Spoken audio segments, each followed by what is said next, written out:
എനിക്കൊന്നും അത് ടെലികാസ്റ്റ് ചെയ്തിട്ടുണ്ടോ എന്ന് അറിയത്തില്ല. ബട്ട് ആ വീടിനകത്ത് നടക്കുന്ന പല കാര്യങ്ങളും അനുമോൾ പറഞ്ഞതിൽ ഒരു എക്സ്റ്റെൻറ്റ് വരെ കറക്റ്റ് കാര്യങ്ങളുണ്ട്. അത് ഞാൻ നേരിട്ട് കണ്ടു. നമസ്കാരം ആൻഡ് വെൽക്കം ബാക്ക്. എല്ലാവരും അടിപൊളിയായിട്ടിരിക്കുന്നു. Big Boss Malayalam season 7 weekend എപ്പിസോഡിൽ എലിമിനേറ്റ് ആയിട്ടുള്ള പ്രവീൺ പുറത്ത് എയർപോർട്ടിൽ വന്നതിന് ശേഷം സംസാരിച്ചിട്ടുള്ള കുറച്ച് കാര്യങ്ങളിൽ നിന്ന് ചെറിയൊരു പോർഷനാണ് നിങ്ങൾ ഫസ്റ്റ് കേട്ടിട്ടുള്ളത്. എനിക്ക് സർപ്രൈസ് ഉണ്ട്, ഷോക്ക് ഉണ്ടെന്ന് ഞാൻ പറയില്ല. അതെന്തുകൊണ്ട് പറയില്ല എന്ന് വെച്ചാൽ പല കാരണങ്ങൾ കൊണ്ടാണ് ഒരു വ്യക്തി പുറത്തു പോകുന്നത്. പക്ഷേ എന്തോ പേഴ്സണലി എനിക്ക് ഫീൽ ചെയ്തിട്ടുള്ളത് ഇപ്പോൾ എവിക്റ്റ് ആവേണ്ട വ്യക്തിയല്ല ഒരിക്കലും പ്രവീൺ. അത് 100% ഷുവറാണ്. അത് എന്താ വെച്ചാൽ അത്യാവശ്യം നല്ല രീതിയിൽ കോണ്ടൻറ്റ് കൊടുക്കാനും നല്ല രീതിയിൽ സംസാരിച്ചിട്ട് നമുക്കൊക്കെ ഇഷ്ടപ്പെടുന്ന രീതിയിൽ, അല്ലെങ്കിൽ കുറച്ച് പേർക്കെങ്കിലും കാണാൻ ഇഷ്ടപ്പെടുന്ന രീതിയിൽ, അയാളൊരു സെലിബ്രിറ്റി അല്ല എന്ന് വിചാരിച്ചിട്ട് അയാളെ സപ്പോർട്ട് ചെയ്യാതിരിക്കേണ്ട കാര്യമില്ല.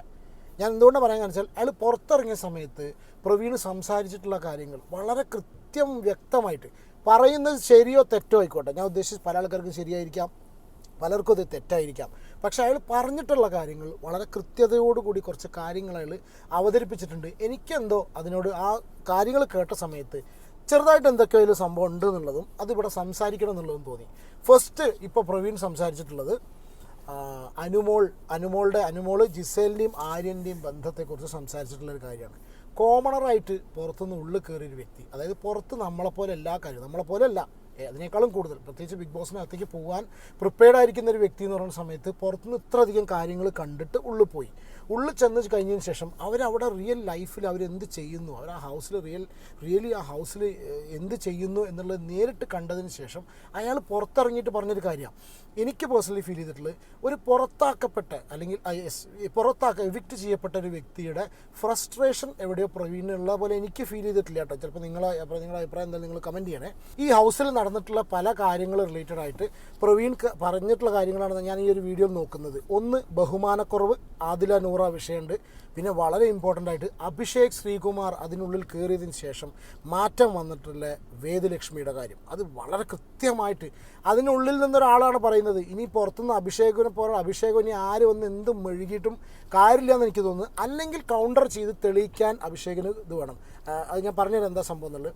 പിന്നെ മസ്താനി ഒനിൽ റിലേറ്റഡ് ആയിട്ടൊരു വിഷയം, അനുമോളുടെ ഈ ഒരു സംഭവം, സാബുമാൻ എന്തുകൊണ്ട് വിക്റ്റായി പോയില്ല, ആര്യനും ജിസേലും തമ്മിലുള്ള ബന്ധം. പിന്നെ നമ്മൾ ഇന്നലെ കണ്ടിട്ടുള്ള മസ്താനി പോയ സമയത്ത്, മസ്താനിയെ ചവിട്ടി പുറത്താക്കിയില്ല, അങ്ങനെ തന്നെ പറയണം, എവിക്റ്റ് ആയ സമയത്ത് അവർ നടത്തിയിട്ടുള്ള പുലിക്കളി, ഇതൊക്കെയാണ് നമ്മൾ ഈ ഒരു വീഡിയോയിൽ സംസാരിക്കുന്നത്. വീഡിയോയിൽ കിടക്കുന്നതിന് മുന്നേ ചാനൽ സബ്സ്ക്രൈബ് ചെയ്യാതെ ആരെങ്കിലും വീഡിയോ കാണുന്നുണ്ടെങ്കിൽ സബ്സ്ക്രൈബ് ചെയ്യുക, സപ്പോർട്ട് ചെയ്യുക. വീഡിയോ ഇഷ്ടപ്പെടുകയാണെങ്കിൽ പ്ലീസ് ഒന്ന് ലൈക്ക് ചെയ്ത് കാണാം. പ്രവീൺ എന്താ പറഞ്ഞു നോക്കാം കേട്ടോ. ലാലേട്ടനോട് മാത്രമല്ല ബിഗ് ബോസിനോട് അവിടെ ആർക്കും ഒട്ടും ബഹുമാനമില്ല. കാരണം ബിഗ് ബോസ് സോഫയിൽ വന്നിരിക്കാൻ പറഞ്ഞു കഴിഞ്ഞാൽ ഒരു 10-20-25 മിനിറ്റ് കഴിഞ്ഞാൽ എല്ലാവരും വരാറുള്ളൂ. ഒരു ദിവസം ഭയങ്കര ബിഗ് ബോസ് അനൗൺസ് ചെയ്തു, ആരും തിരിച്ച് റെസ്പോണ്ട് ചെയ്തില്ല. ബിഗ് ബോസ് തന്നെ പറഞ്ഞു വന്നതിൽ ഏറ്റവും മോശം കണ്ടസ്റ്റൻസ് ആണ് ഞങ്ങളെന്ന് പറഞ്ഞു. അത് സത്യം, നമുക്ക് തന്നെ ഏകദേശം പുറത്തുനിന്ന് കണ്ടിട്ട് നമ്മൾ തുടക്കം തൊട്ട് പറഞ്ഞിട്ടുള്ള കാര്യമാണ്. ഏറ്റവും ലാസ്റ്റായിട്ട് ഇന്നലെ അനീഷ് ലാലേട്ടനോട് സംസാരിക്കുന്ന സമയത്ത് അപ്പം കൂടി ആ ആര്യൻ്റെ സംസാരം, ആര്യൻ്റെ കോപ്രായം എല്ലാവരും ഒന്നും പറയുന്നിട്ടില്ല കേട്ടോ. ഷാനവാസ് ആണെന്നുണ്ടെങ്കിലും, എനിക്കിപ്പോൾ ഷാനവാസിൻ്റെ കേസിൽ, പിന്നെ അക്ബർ, ഇങ്ങനെ കുറച്ച് പേര് വളരെ ക്ലിയറായിട്ട് ഇപ്പോൾ ലാലേട്ടൻ്റെ അറ്റ്ലീസ്റ്റ് സംസാരത്തിലെങ്കിലും. പക്ഷേ മനസ്സിൽ ഇപ്പോൾ ഞാൻ പെട്ടെന്ന് ഓർത്തെടുത്ത കാര്യം എന്ന് വെച്ചാൽ ആ ചോക്ലേറ്റും കൊണ്ട് ലാലേട്ടനുള്ളിൽ വന്ന സമയത്ത് എല്ലാവരും പരിപാടിയായിട്ട് ചോക്ലേറ്റ് നിന്ന് പോയി. ആ മനുഷ്യന് ആരാണ് ഈ ഫ്രണ്ടിൽ വന്ന് നിൽക്കുന്നത് എന്നുള്ളതാണ് ഏറ്റവും സാക്ഷാൽ മോഹൻലാലും ഫ്രണ്ടിൽ വന്നിട്ട് നിൽക്കുന്ന സമയത്ത് ഇങ്ങനെയാണോ ബിഹേവ് ചെയ്യുക, നമ്മൾ ഒരുപാട് പ്രാവശ്യം ഡിസ്കസ് ചെയ്തിട്ടുള്ളതാണ്. അത് അവരെ ഇമ്മീഡിയറ്റ്ലി എവിക്റ്റ് ചെയ്യണമെന്നാണ് എനിക്ക് തോന്നുന്നത്. കാരണം ലക്ഷ്മി ഇത്രത്തോളം ഹേറ്റഡ് എന്തിനും സ്പ്രെഡ് ചെയ്യുന്നതെന്ന് എനിക്ക് മനസ്സിലാവുന്നു. ഇവൻ ലാലേട്ടൻ പറഞ്ഞൊരു സ്റ്റേറ്റ്മെൻ്റ് ഉണ്ട്, ഞാൻ എൻ്റെ വീട്ടിൽ കയറ്റും അവരെ എന്നുള്ളത്. അതിലും കൂടുതൽ വലിയൊരു സ്റ്റേറ്റ്മെൻറ്റ് ഞാൻ നൽകണമെന്ന് എനിക്ക് തോന്നുന്നില്ല. അത്ര ബ്യൂട്ടിഫുൾ ആയിട്ട് ചങ്ങായി സംസാരിക്കുന്നത് ആദില നൂറ വിഷയത്തിലാണ്. ആദില നൂറ വിഷയത്തിൽ വീട്ടിൽ കയറ്റാൻ കൊള്ളാത്തവർ എന്നിട്ടുള്ള, നമ്മൾ ഓൾറെഡി അതിനെക്കുറിച്ച് സംസാരിച്ചിട്ടുള്ള കാര്യമാണ്. അത് സത്യമാണ്. അതിൻ്റെ ഉള്ളിൽ നിന്ന് ഒരാളെന്ന് പറയുന്ന സമയത്ത് നമുക്ക് ഏറ്റവും കൂടുതൽ ഒന്നും കൂടി ശരിക്കും ഈ ചങ്ങാതി പോകേണ്ട ആളല്ല കേട്ടോ. സീരിയസ്ലി നല്ല രീതിയിൽ നിങ്ങൾ എൻ്റെ ഇൻ്റർവ്യൂസൊക്കെ കണ്ടുപോക്കുണ്ടോ, നല്ല രീതിയിൽ സംസാരിച്ചു. ഞാൻ ബാക്കിയൊന്നും കണ്ടിട്ടില്ല, ഞാൻ കണ്ട ഇൻ്റർവ്യൂയുടെ കാര്യം പറയുന്നത് കേട്ടോ. ലക്ഷ്മി ഇതുപോലെ ഞങ്ങളൊരു എനിക്കൊന്ന് അവർ കയറിയ സമയത്ത് അഭിഷേക്, പിന്നെ എനിക്ക് തോന്നുന്നു സെറീന ആൻഡ് മാരാർ കയറിയ അന്ന് രാത്രി ഞങ്ങൾ ഗാർഡനിൽ ഇരുന്ന സമയത്ത് ലക്ഷ്മിയോട് ഇവർ സംസാരിച്ചിട്ടുണ്ട് നേരത്തെ. അപ്പോൾ ലക്ഷ്മി പറഞ്ഞു എനിക്ക് ചെറിയ ക്ലൂസ് കിട്ടിയിട്ടുണ്ട്, എനിക്കിതുപോലെ കുറച്ച് കാര്യങ്ങൾ എൻ്റെ ഗെയിം മാറ്റാൻ സമയമായി, ഞാൻ കോണ്ടന്റുകൾ കൊടുക്കണമെന്ന് പറഞ്ഞു. ഞങ്ങൾ പറഞ്ഞു ആര് പറഞ്ഞിട്ടാണ് ലക്ഷ്മി ഇത് കിട്ടിയെന്ന് വെച്ചപ്പോൾ ലക്ഷ്മി ഇങ്ങനെ ജസ്റ്റ് പറഞ്ഞു അത് അഭിഷേകാണ് പറഞ്ഞിട്ടുള്ളത്. സോ അങ്ങനെ ലക്ഷ്മി പറഞ്ഞു. ലക്ഷ്മി പക്ഷേ ഡയറക്റ്റ്ലി സംസാരിച്ചില്ല. കാരണം ഞങ്ങൾ പല കോൺവെർസേഷൻ അവിടെ നടക്കുന്നത് സോഫയിൽ ഇങ്ങനെ എഴുതുമായിരിക്കും, അല്ല ഞങ്ങൾ ജസ്റ്റ് ഞങ്ങൾക്ക് കുറച്ച് സൈൻ ലാംഗ്വേജ് ഉണ്ട്, ആ സൈൻ ലാംഗ്വേജിൽ അഭിഷേക് പറഞ്ഞിട്ടുണ്ട്. കഷ്ടമുണ്ട് അഭിഷേകെ, ഈ ഒരു ലെവലേശം ഉശുരുംപുളി ഉണ്ടോ? ഞാൻ ആലോചിച്ച് നോക്കുക. ഒന്നുമില്ലെങ്കിൽ ഒരു എക്സ് ബിഗ് ബോസ് കണ്ടസ്റ്റൻ്റ് അല്ലേ, നിങ്ങളുടെ ഫേവറേറ്റ് വ്യക്തി അതിൻ്റെ ഉള്ളിലുണ്ടെന്ന് വിചാരിച്ചിട്ട് കയറി ചെന്ന് അവരോട് കയറി വിളമ്പുന്ന കഴിഞ്ഞ സീസണിലുള്ള ആൾക്കാരും നിങ്ങളും തമ്മിൽ എല്ലാവരും കണക്കന്നെ. കഴിഞ്ഞ സീസണിലൊക്കെ നമ്മൾ കണ്ടിട്ടുള്ളതാണ്, പല സീസണുകളിലും കണ്ടിട്ടുണ്ട്. നേരെ കയറി ചെല്ലുന്ന സമയത്ത് അതിൻ്റെ ഉള്ളിൽ കയറി കഴിഞ്ഞ് പുറത്തെ കാര്യങ്ങൾ പറഞ്ഞു കൊടുക്കുക. അപ്പോൾ നിങ്ങളുടെ ഫേവറേറ്റ് ആൾ അതിൻ്റെ ഉള്ളിലുണ്ട്. പിന്നെ എന്തിനാണ് നിങ്ങളുടെ മൂവി പ്രൊമോഷന് വേണ്ടി അതിൻ്റെ ഉള്ളിൽ ബിഗ് ബോസ് കയറ്റുന്ന സമയത്ത് കാണുന്ന വ്യൂവേഴ്സിന് അറ്റ്ലീസ്റ്റ് ഇതൊന്നും പോരായിട്ട് എനിക്ക് യാതൊരു ബന്ധമില്ല അവരൊന്നുമില്ല എന്നുള്ളത് പുറത്തിരുന്ന് മെഴുകുക എന്ന് പറഞ്ഞാൽ എത്രത്തോളം ചീപ്പായിട്ടുള്ള പരിപാടിയാണ്.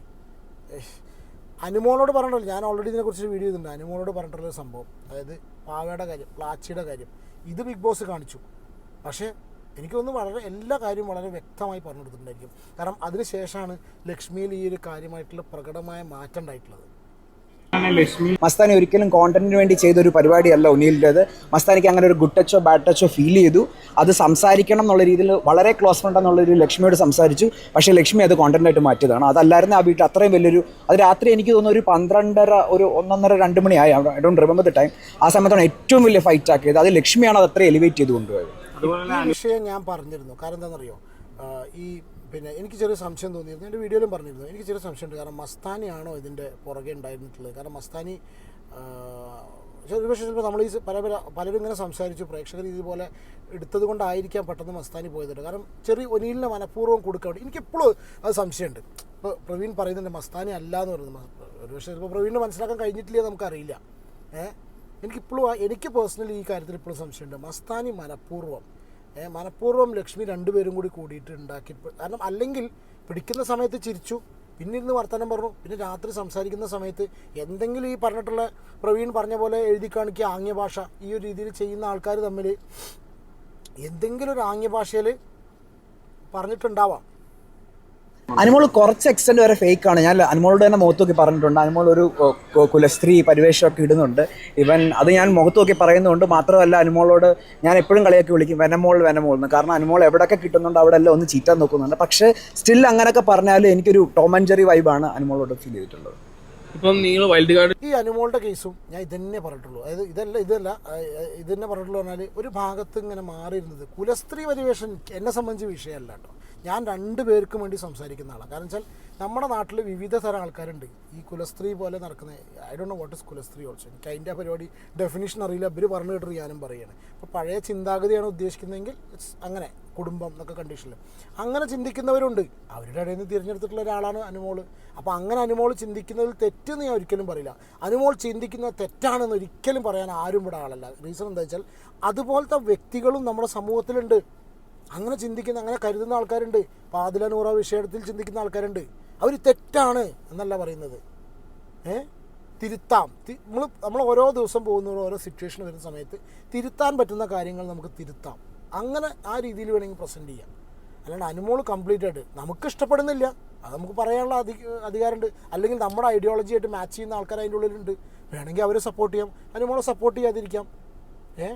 പക്ഷേ എനിക്ക് പലപ്പോഴും തോന്നിയിട്ടുള്ള കാര്യത്തിലുള്ളൂ, ഒരു പാവേനെയും പിടിച്ചിരിക്കുക, പ്ലാച്ചി. ഇന്നിപ്പോൾ ഒരു ലൈവിൽ നടന്നിട്ടുള്ള കോൺവെർസേഷൻ ഉണ്ട്. ടോട്ടൽ 24 മണിക്കൂർ, അതിൽ 8 മണിക്കൂർ ഉറങ്ങും. ബാക്കിയുള്ള 14 മണിക്കൂറൊക്കെ എത്ര മണിക്കൂർ ഉള്ള നേരം ഇരുന്ന് പ്ലാച്ചിനെയും പിടിച്ചിരുന്നു കഴിഞ്ഞാൽ എന്ത് കോണ്ടന്റ് അവിടെ കൊടുക്കുന്നത്? ചിലപ്പോൾ അതിനുള്ളിലുള്ള ആൾക്കാർ പുറത്തേക്ക് എത്തിക്കാൻ വേണ്ടി കൊടുക്കുകയാണെന്നറിയില്ല. പക്ഷെ നമ്മൾ കാണുന്നില്ല.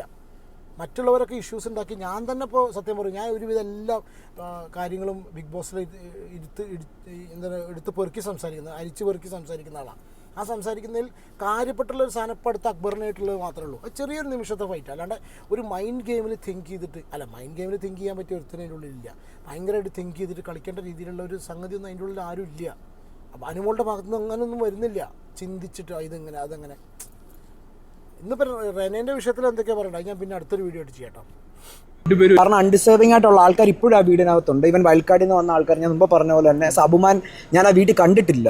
ഇവൻ സബുമാൻ ചെയ്ത് ഞങ്ങൾക്കൊരു 10 മണിയൊക്കെ ആകുമ്പോഴാണെന്ന് തോന്നുന്നു ലൈറ്റ്സ് ഓഫ് ആവും. അപ്പോൾ തന്നെ സബുമാൻ വന്ന് കിടന്നു തുടങ്ങും. അതിനുശേഷമാണ് ആ വീട്ടിൽ ഏറ്റവും കൂടുതൽ കോൺവെർസേഷൻ നടക്കുന്നതും ഏറ്റവും കൂടുതൽ ഗെയിമുകൾ നടക്കും. പക്ഷേ ആളൊന്നും ഒരു പാർട്ടല്ല, ആൾക്കാരോട് ആരോടും സംസാരിക്കാറല്ല. എനിക്ക് ഭയങ്കര അൺഫെയർ ആയിട്ട് ബിഗ് ബോസിൻ്റെ സൈഡിൽ നിന്ന് തോന്നിയത് ഒരു മോർണിംഗ് ടാസ്ക് 15 മിനിറ്റ്സ് സബുമാന് കൊടുത്തു. ഞങ്ങൾക്ക് ആർക്കും ഞങ്ങൾ വൈൽഡ് കാർഡ്സിന് ആർക്കും ആ ഒരു 15 മിനിറ്റ്സ് തന്നിട്ടില്ല. കാരണം 2 പ്രാവശ്യം ഒന്ന് ചിരിയുടെ ടാസ്ക് കൊടുത്തു, പിന്നെ അല്ലാതെയും കൊടുത്തിരുന്നു.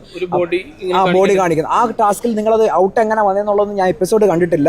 കാരണം ആ എപ്പിസോഡിൽ തന്നെ സാബുമാൻ എന്താ ചെയ്യേണ്ടതെന്ന് പോലും അറിയത്തില്ല. അറിയാതെ നിൽക്കുമ്പോൾ ഞങ്ങളെ പറയുന്നത് അത് ചെയ്ത് ചെയ്യുന്നുള്ളത്. സോ അത്ര സാബുമാനായിട്ട് എനിക്ക് പേഴ്സണലി ഒരു പ്രശ്നങ്ങളൊന്നുമില്ല. പക്ഷേ ആസ് എ ഗെയിമർ ആൾ ഭയങ്കര ഫ്ലോപ്പാണ്. അത് ഞങ്ങൾ പലവട്ടം പറയുമ്പോഴും പുള്ളി പറയുന്നത് എനിക്കിവിടെ കൺഫ്യൂഷനാണ്, എനിക്കിവിടെ എന്ത് ചെയ്യണമെന്ന് അറിയത്തില്ല എന്നുള്ള രീതി പറയുന്നുണ്ട്. സോ അത് അങ്ങനെയൊക്കെയുള്ള ആൾക്കാരെ വീട്ടിനകത്ത് നിൽക്കുമ്പം മാക്സിമം ഞാൻ ഔട്ട്പുട്ട് അവിടെ 100% കൊടുക്കാൻ നോക്കി. ഞാൻ ഓക്കെ, ഈ സാബുമാൻ്റെ കേസിൽ ഒരു സംഗതി പറഞ്ഞു, ഈറ്റ് 5 സ്റ്റാർ ഡു നത്തിങ് എന്ന് പറഞ്ഞിട്ട് അതിൻ്റെ പരസ്യത്തിലാണ് അവനിടുന്നത്. 5 സ്റ്റാർ കഴിക്കൂ, ഒന്നും ചെയ്യാതിരിക്കൂ പറഞ്ഞ മാതിരി. എന്തിനാണ് അവൻ അവിടെ നിൽക്കുന്നത്? ഞാൻ എല്ലാ വീഡിയോയിലും ചോദിക്കുന്നുണ്ട്, എന്തിനാണ് അവൻ? ആരുടെ ആളാണ് ഇത്? ഇതിൻ്റെ വീഡിയോ കാണുന്ന എത്ര പേര് കാണുന്നറിയില്ല. കാണുന്ന ആരെങ്കിലും ഒന്ന് പറഞ്ഞു തരുമോ, ഇവൻ ആരുടെ ആളാണ്? ഇവൻ എന്ത് ബേസിലാണ് കൊണ്ടുപോയത്? ഇവൻ ഇവൻ ചാരനാണോ? അങ്ങനെ ഒരു പോസിബിലിറ്റി വരാം. അതിൻ്റെ ഉള്ളിൽ നടക്കുന്ന കാര്യങ്ങൾ ക്യാമറയിൽ ക്യാപ്ചർ ചെയ്യാൻ പറ്റാത്ത സംഗതികൾ പിടിച്ചെടുക്കുന്ന ഒരു ചാരൻ. മറ്റേ സ്പൈക്കുട്ടൻ പട്ടി വന്നില്ലേ, അതിനിപ്പോൾ കാണാനില്ല, അത് ഫ്ലോപ്പായി വന്നിട്ടുണ്ട്. അതിന് പകരം ചങ്ങായിട്ടാണത്. അവൻ്റെ ഒരു യോഗ ആലോചിച്ച് നോക്കാം. ഞാൻ ജിസേലിൻ്റെ ആരനെ കുറിച്ച് പറയാനാണെങ്കിൽ നിങ്ങൾ കാണാത്തതായിട്ടും എനിക്കൊന്നും അത് ടെലികാസ്റ്റ് ചെയ്തിട്ടുണ്ടോ എന്ന് അറിയത്തില്ല. ബട്ട് ആ വീടിനകത്ത് നടക്കുന്ന പല കാര്യങ്ങളും അനുമോള് പറഞ്ഞതിൽ ഒരു എക്സ്റ്റെൻറ്റ് വരെ കറക്റ്റ് കാര്യങ്ങളുണ്ട്. അത് ഞാൻ നേരിട്ട് കണ്ടിട്ടുണ്ട്, എനിക്കറിയാവുന്നതാണ്. അതിനെക്കുറിച്ച് ഡീറ്റെയിൽഡ് ആയിട്ട് പിന്നെ എപ്പോഴും പറഞ്ഞുതരാം.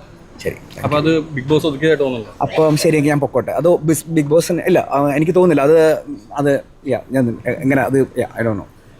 മനസ്സിലായി, നമുക്ക് മനസ്സിലായി. കാരണം എന്താ വെച്ചാൽ ബിഗ് ബോസ് ഒതുക്കിയതെന്നാവാൻ ചാൻസ്. ഞാനൊരു വീഡിയോനെ കുറിച്ച് ചെയ്തിരുന്നില്ലേ, പുതപ്പിൻ്റെ മുകളിൽ പുതപ്പിട്ട് 2 പേരും കൂടി ഒരു പുതപ്പിൻ്റെ ഉള്ളിലായി വരുന്നത്. പുതപ്പിൻ്റെ ഉള്ളിൽ കിടന്നു എന്ന് വിചാരിച്ച് കുഴപ്പമൊന്നുമില്ല. പക്ഷേ നമ്മുടെ ഒരു പോയിന്റ് ഇത്രയേ ഉള്ളൂ. അനുമോളാണ് ഇത് ഉന്നയിച്ചിട്ടുള്ളത്. അനുമോൾ അത്യാവശ്യം നല്ല രീതിയിൽ അതിനെതിരെ സംസാരിച്ചതാണ്. ഹൗസിലെല്ലാവരും അനുമോളെ എതിർത്തതാണ്, ഇവരെ സപ്പോർട്ട് ചെയ്തതാണ്. അപ്പോൾ അതിനുള്ളിൽ നിന്ന് പുറത്ത് വന്നിട്ടുള്ളൊരു വ്യക്തി പറഞ്ഞിട്ടുള്ളത് എന്താ വെച്ചാൽ അനുമോൾ പറഞ്ഞതിൽ കാര്യമുണ്ട്. അവൾ പറഞ്ഞെന്താ പറഞ്ഞു, അവർ പറഞ്ഞതിൽ തെറ്റില്ല എന്ന്. ഇനി ഇങ്ങനെ ഓരോരുത്തർ പുറത്ത് വരുന്ന സമയത്താണ് പറയുന്നത്. ഇത് വലിയ കാര്യം എന്താ പറയുക, ഇവനെ എയർപോർട്ടിൽ വെച്ചിട്ട് തന്നെ കാര്യങ്ങൾ സംസാരിച്ചിട്ടു. That's the reason why I like this guy. Kitchen captain ആയിരുന്ന സമയത്ത് നമുക്ക് KP നമ്പൂതിരിസിൻ്റെ ഒരു ബോർഡുണ്ട് കിച്ചണിൽ. അപ്പോൾ ഞാൻ അവിടെ എല്ലാവരും ഫുഡ് ഒളിപ്പിച്ച് വെക്കും. ഞാൻ എടുത്ത് നോക്കുന്ന സമയത്ത് അവിടെ ഞങ്ങളുടെ ഒരു ഈ പുലികളിയുടെ സാധനം ഇരിപ്പുണ്ടായിരുന്നു. ഞാൻ എടുത്ത സമയത്ത് ബിന്നി എന്നോട് പറഞ്ഞു അത് അവിടെ വെക്കെന്ന് പറഞ്ഞു. ഞാൻ വെച്ചാൽ അതെന്തിനാണ് അവിടെ വെക്കുന്നത് വെച്ചാൽ ഇല്ല അത് അവിടെ ഇരിക്കട്ടെ എന്ന് പറഞ്ഞു. സോ ഹൗസ് മേറ്റ്സ് എല്ലാവരും കൂടെ പ്ലാൻ ചെയ്തിട്ടാണ് ഇത് ചെയ്തെന്നുള്ള 100% ഷുവറാണ്. ഇങ്ങനെ നടന്നിട്ടുണ്ടെങ്കിൽ സോ അവർ മസ്താനി ഔട്ട് ആവാനായിട്ട് വെയിറ്റ് ചെയ്തിരിക്കുമായിരുന്നു. അവർക്ക് ആ ഒരു കർമ്മ കാണിച്ചു കൊടുക്കണമെന്നുണ്ടായിരുന്നു തോന്നുന്നു. പക്ഷേ എനിക്കറിയത്തില്ല. അപ്പോൾ ശരി, അബൌട്ട് ദി പുലിക്കളി, ആ പുലിക്കളിയുടെ സംഭവം ഞാൻ പറയുമ്പോൾ നന്നായേ ഉള്ളൂ. എനിക്ക് എന്നെ സംബന്ധിച്ച് നമ്മൾ വേണമെങ്കിൽ കണ്ണിന് കണ്ണ് പല്ലിന് പല്ല് ടിറ്റ് ഫോർ ടാറ്റ് എന്നൊക്കെ പറയില്ലേ, അത് വേണോ വേണ്ടതെന്നൊക്കെ വേണമെങ്കിൽ നമുക്ക് തീരുമാനിക്കാം. പക്ഷേ നന്നായി, കർമ്മ ഇസ് റിയൽ. നമുക്ക് കൊടുത്ത കൊല്ലത്തും കിട്ടും എന്നുള്ളത് മനസ്സിലാക്കണം. ഒരാഴ്ച കൊണ്ട് തിരിച്ച് കിട്ടി പുറത്തെത്തിയില്ലേ. എനിക്കൊന്നും മാസ്കൊക്കെ വെച്ചിട്ട് വേറെ എയർപോർട്ടിലൊക്കെയാണ് പോയി ഇറങ്ങിയിരിക്കണമെന്നാണ്. ആ രീതിയിലാണ് മടങ്ങി വന്നിരിക്കുന്നത്. ആ ഒരു അവസ്ഥ ഉണ്ടാക്കാതിരുന്നാൽ എല്ലാവർക്കും നന്ന്. യെസ്, അപ്പോൾ ഈ വീഡിയോനെ കുറിച്ച് എന്താണ് നിങ്ങളുടെ അഭിപ്രായം? കമൻറ്റ് ചെയ്യൂ. വീഡിയോ ഇഷ്ടപ്പെടാൻ ലൈക്ക് ചെയ്യുക. ചാനൽ സബ്സ്ക്രൈബ് ചെയ്യാതെ ആരെങ്കിലും വീഡിയോ കാണുന്നുണ്ടെങ്കിൽ സബ്സ്ക്രൈബ് ചെയ്യുക, സപ്പോർട്ട് ചെയ്യുക. അടുത്തൊരു വീഡിയോയിൽ കാണാം. Take care and God bless. By.